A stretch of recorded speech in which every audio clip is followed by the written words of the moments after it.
అటుగా ఢిల్లీలో తెలంగాణ ఎంపీలు మీడియాతో మాట్లాడుతున్నారు. ఇప్పుడు లైవ్ చూద్దాం. మా రాష్ట్రానికి చేశారు మరి 8 మంది ఎంపీలు గెలిపించారు ప్రజలు. కాబట్టి గుర్తు వచ్చిన విషయం ఉంది ఎంతైనా.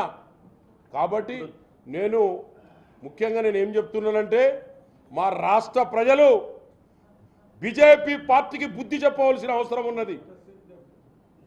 100% తెలంగాణ రాష్ట్రంలో 8 మంది ఎంపీలు గెలిచి ఒకరు మినిస్టర్ ఇచ్చిన మినిస్టర్ ఇవ్వగానే సరిపోదు. మాకు మినిస్టర్ ఎందుకు?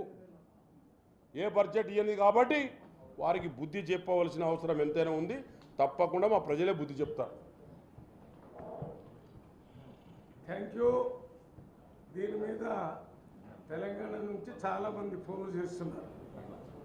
పార్లమెంటు సభ్యులు ఏం చేస్తున్నారు, రేపు నుంచి పార్లమెంటు సభ్యులు ఏం చేస్తున్నారో చూపిస్తాం.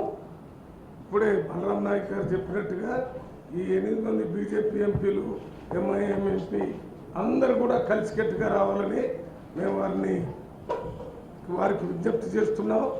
వారు రాకపోతే వారు తెలంగాణ ప్రజల గురించి పట్టించుకున్నట్టే. 2 మంత్రులు ఉన్నారు, ఇంకా 6 ఎంపీలు ఉన్నారు. అందువల్ల ఎక్కడికంటే అక్కడ మేము పార్లమెంటు లోపల మాట్లాడతాం, మంత్రుల దగ్గర పోయి కూడా మాట్లాడతారు. మరి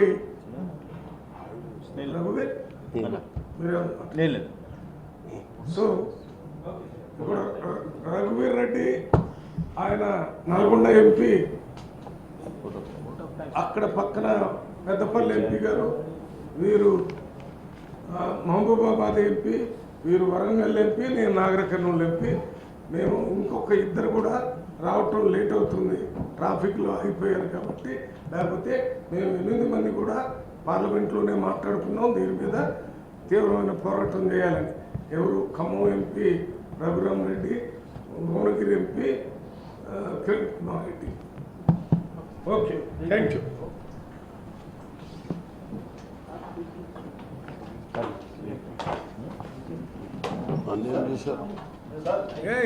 అరే టీ కూడా ఇవ్వలేదేమో.